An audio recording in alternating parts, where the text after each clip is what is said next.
The television has the power to filter the reality of our world. Most Americans still get their news through this medium. At the same time, reality TV shows blanket the channels. Donald Trump, in many ways, has produced his life story through the television. Donald Trump is very aware of production and very aware of cameras. So what happens when a reality TV star becomes the president of the United States? It looks very much like a reality star performing the role of President of the United States as opposed to the President of the United States. Is he approaching the presidency as an entertainer? Yeah, because I don't think he can think of things in any other way. Our show tonight is about how Donald Trump produced a performance, one that unfolded on TV screens across America, and how it won him the biggest role of his life, the President of the United States. He literally, right now as president, is the executive producer of a reality show. Welcome to The Trump Show.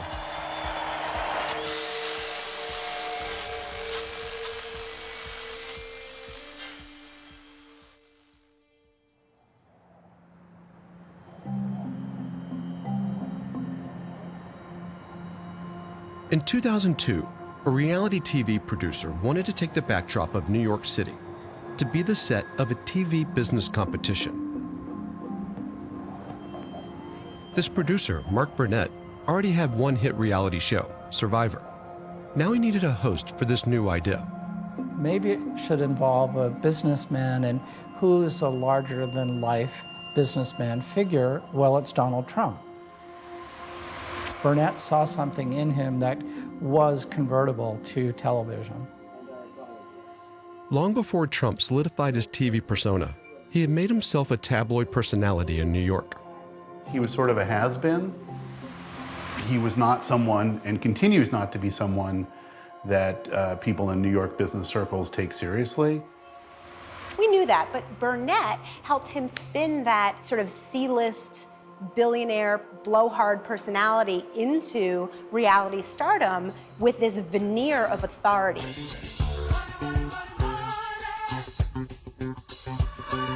The opening to the very first Apprentice show in 2004 set the stage for Trump's on-screen image.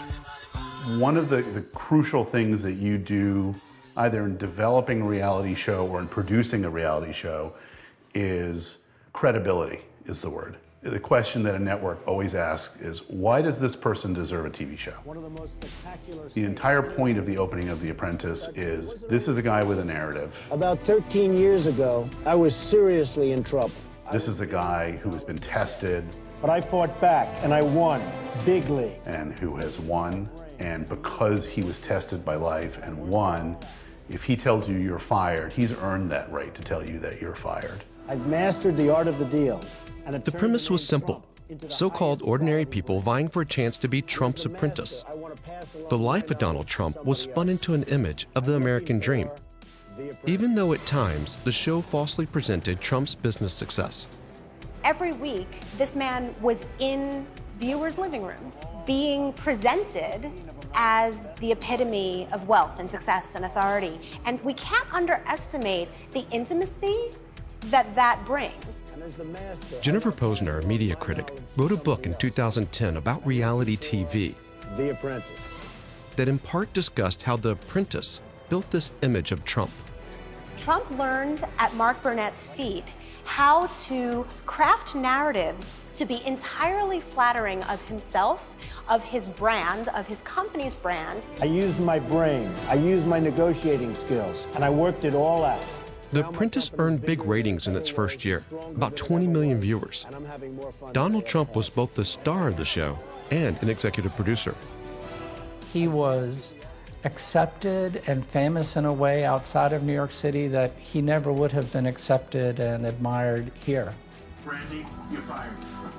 He looks at all the contestants and we see his gold-encrusted penthouse and he says, If you're really successful, you'll all live just like this. if you are lucky, if you work really hard, maybe one day you can live like me. You're fired.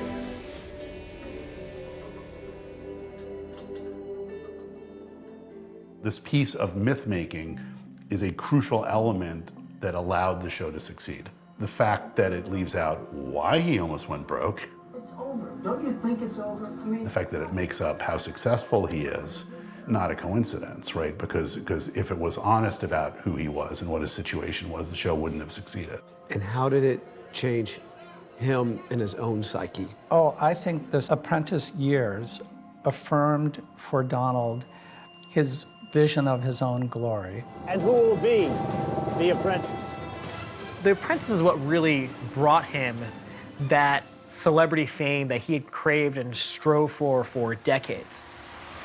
Remember, he used The Apprentice and he used his business side as early and as often as possible and combined the two to say, this is why I should be president.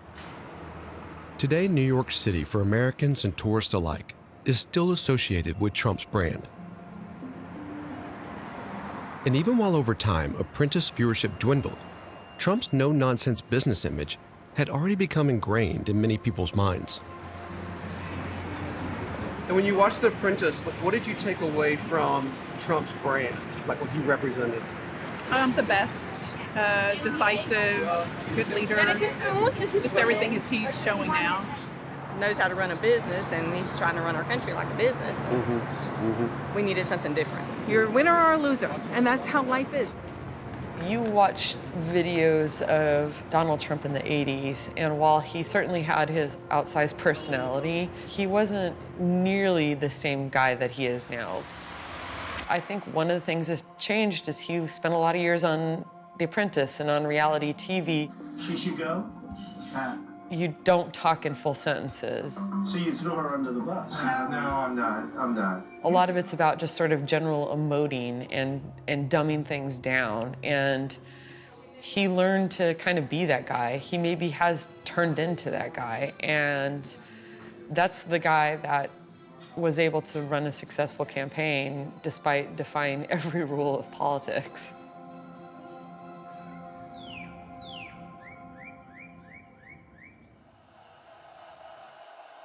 Television had given Donald Trump a connection to a wider American audience. It now gave him an opportunity to bring reality TV production into his political campaign. They're bringing drugs, they're bringing crime, they're rapists, and some, I assume, are good people. One of the basic tenets of reality TV production is conflict is the priority always. Conflict is the end. They're not sending their best. They're not sending you.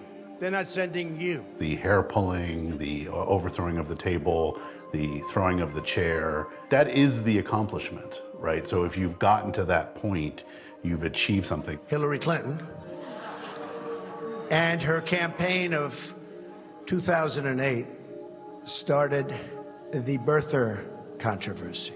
Trump also has learned from reality TV that the more outrage you generate, the more eyeballs you capture for advertisers. Except this time, he's used outrage to capture voters' imaginations as opposed to eyeballs for advertisers. I finished it. You know what I mean. And honestly, Megan, if you don't like it, I'm sorry. I've been very nice to you, although I could probably maybe not be based on the way you have treated me.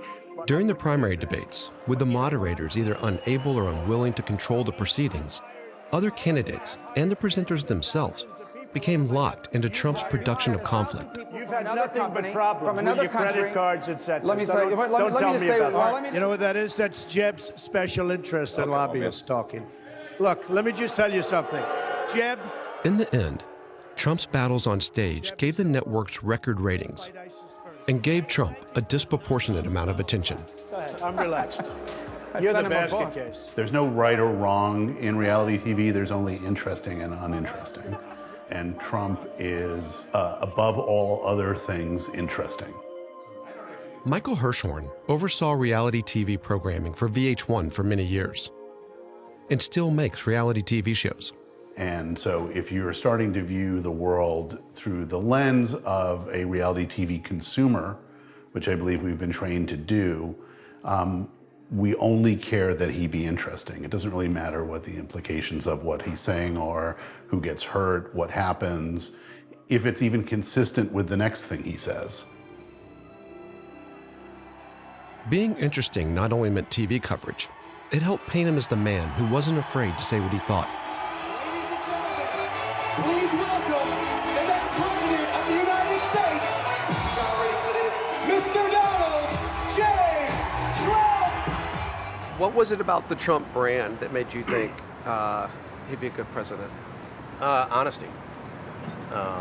He says what he thinks, and then he does what he says. I really liked his whole talking about political correctness. It's a disaster. It really is annoying. People drive me nuts with this political correctness stuff, and he tapped into that. We'll build that wall. Mr. Trump lives moment to moment almost, from one episode to the next. So what works for him in a given moment works for him in that moment. So he can, in that moment, can say something, he can assert A, and then an hour later, in a different moment, he can assert non-A, and the contradiction drives everybody else nuts, but it doesn't seem to bother him. Dan McAdams spent several months studying Donald Trump's psychological personality profile and found similarities to the television world. He just does what he needs to do in the moment to win the moment. So he'll just say things that many of us will see as racist or misogynist, and we're sort of shocked by it. Many people are shocked by it, but his followers love it. It's like red meat, and he'll continue to do it.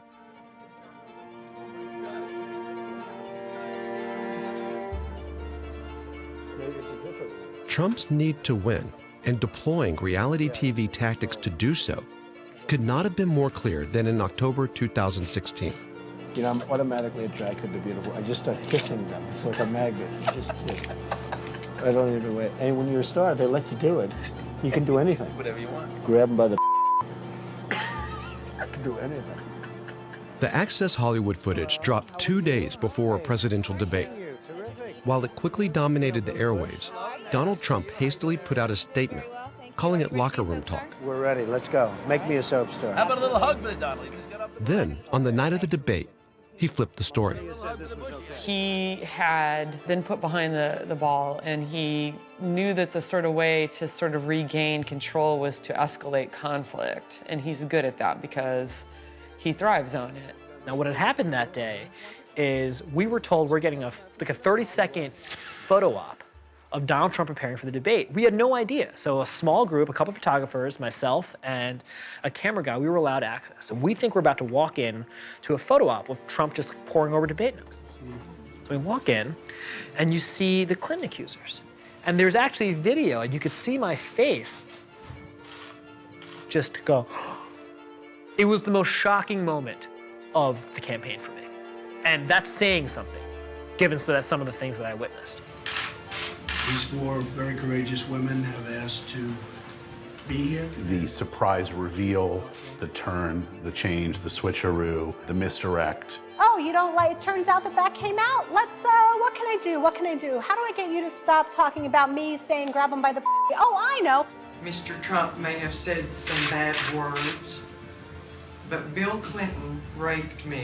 It was kind of, oh snap, he went after Bill Clinton. Now Bill Clinton's going to be sitting in the front row. It's going to be crazy. Who knows what's going to happen? Are they going to shake hands afterwards? The night of the debate, moderators repeatedly pressed Donald Trump for answers on the videotape. If you look at Bill Clinton, far worse, minor words, and his was action. His was what he's done to women. There's never been anybody in the history of politics in this nation that's been so abusive to women. So you can say any way you want to say it, but Bill Clinton was abusive to women. Hillary Clinton attacked those same women and attacked them viciously. 4 of them here tonight. By using these women as props, I think it definitely sent the message that sexual harassment and sexual assault are not serious issues, that it's just a big old game of gotcha. And it's just a political point scoring thing as opposed to a very serious issue that affects a lot of people's lives. In terms of what his supporters thought about it, they loved it. And they loved that he would use Bill Clinton's alleged indiscretions against him. Because there was a decent chunk of his supporters that looked at the Access Hollywood tape and believed it was just locker room talk. People would wear shirts to his rallies that would say, we need Trump to grab America by the bleep, you know. So Hillary won the debate, but Trump won, I guess what I would call kind of a meta-narrative around the debate, where he was sort of telling a story, producing a story that he knew that audiences cared more about than, let's say, education policy.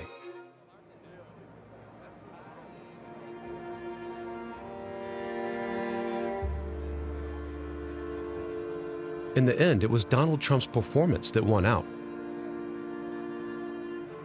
Even if he didn't win the popular vote, Trump managed to capture a section of America's voters who believed the image he projected, whether or not it was real. And perhaps not surprisingly, when he took the oath on January 20th, the production didn't stop. Preserve, protect, and defend. Donald Trump of The Apprentice now held the most powerful position in the world. So help me God. So help me God. Congratulations, Mr. President. I think this is essentially a performative presidency. I'm unclear whether Trump understands the difference between being a president and playing a president. He's really, I think, an authentic fake. I mean, I think he really is. He embodies the role. He has taken the role on so much that Donald Trump is always playing Donald Trump. And we all salute the same great American flag. So would the new president take elements of the reality TV playbook to the mechanics of governing? Almost immediately, he presented a pivotal decision with the flourish of a reality TV show. He tweeted this morning, "I will be making my Supreme Court pick on Thursday of next week." He basically forced cable news to start covering the way he was picking the SCOTUS nominee to a final top three. The way that entertainment television would cover the next episode of The Apprentice. CNN caught up with one of his two top contenders, Judge Thomas Hardiman, on his way to Washington, stopping to gas up in Bedford, Pennsylvania. One of the potential justice nominees gets gas at a gas station and some CNN camera is there following him like it's to catch a predator. Can I ask about your trip to D.C.? Are you the potential Supreme Court pick? He'd announced that he was going to have a press conference about the Supreme Court nomination. A big decision that I've made, a very big decision on the United States Supreme Court. Then he says, I'm going to announce the Supreme Court nominee tomorrow on primetime TV. Tomorrow night at the White House, from the White House. Network and cable news coverage largely went along with it, providing countdowns to Trump's announcement and teasing viewers that Trump could change his mind at the last minute. Is Trump going to do something crazy? Maybe. President Trump could choose Judge Hardiman. Is he going to humiliate this other guy, Hardiman? Wouldn't that be fascinating? So this is all an extraordinary measure, we're told through officials, to keep the selection private. Thank you. And so really anything can happen between now and tonight. Judge Neil Gorsuch of the United States Supreme Court. I've never heard of these people. I don't know anything about them, and I'm not going to pay any attention to them after they're nominated. But right now, this is fun. Who's going to get the rose? So was that a surprise? Was it?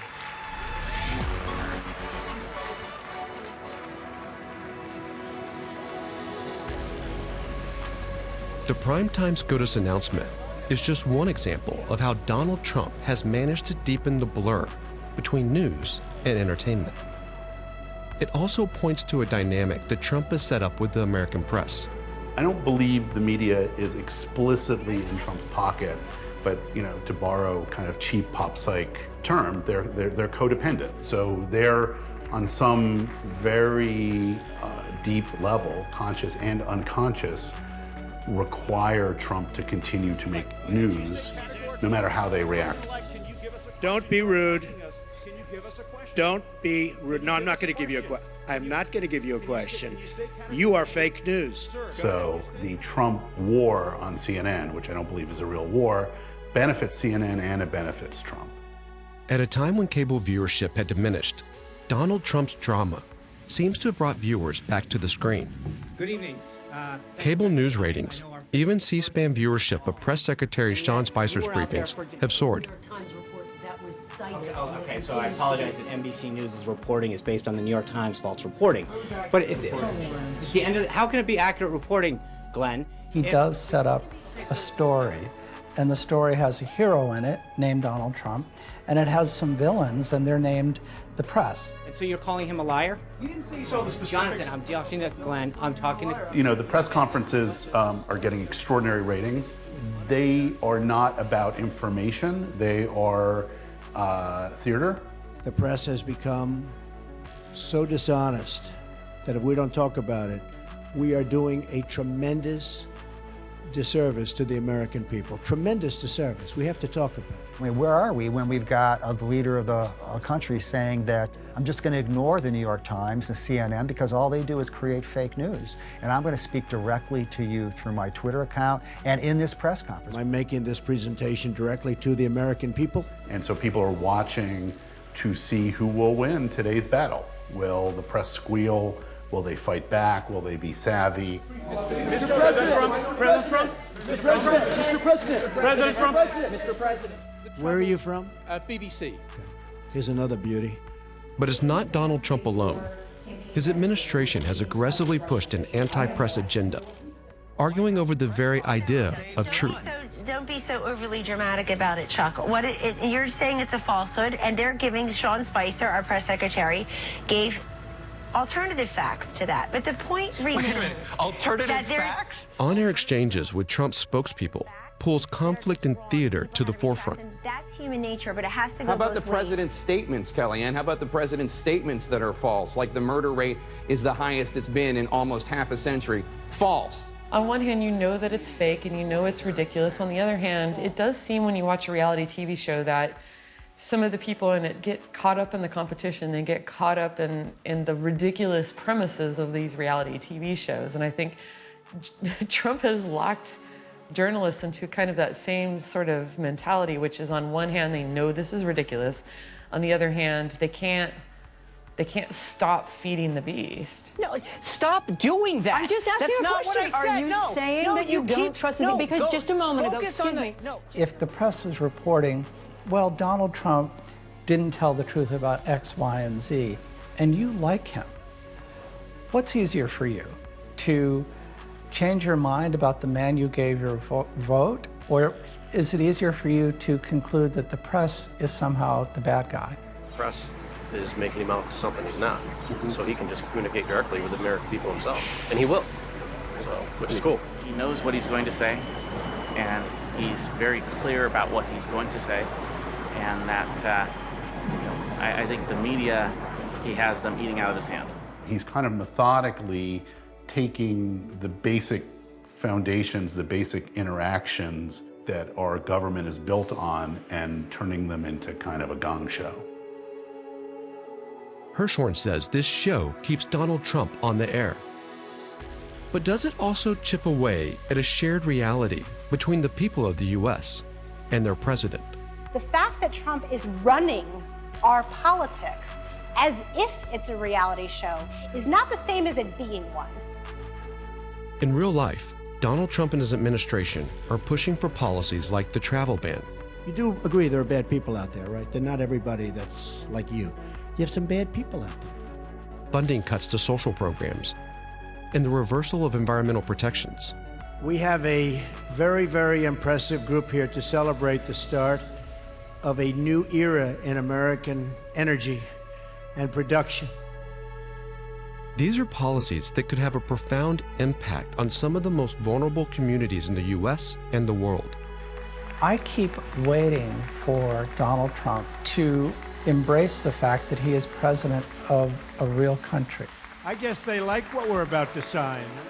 He's yet to do this. I don't see that he's understanding that in real life, he is going to determine the course of history.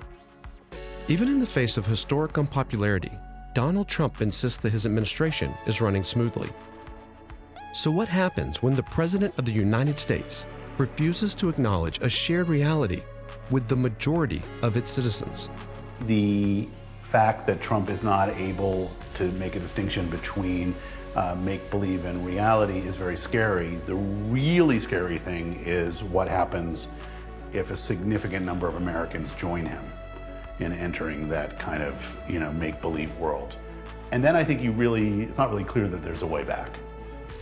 you know, because we're living now in a country, it's not only that we disagree, but that we all each have our own set of facts. And when that becomes kind of decentered so fundamentally, we're not really a country anymore.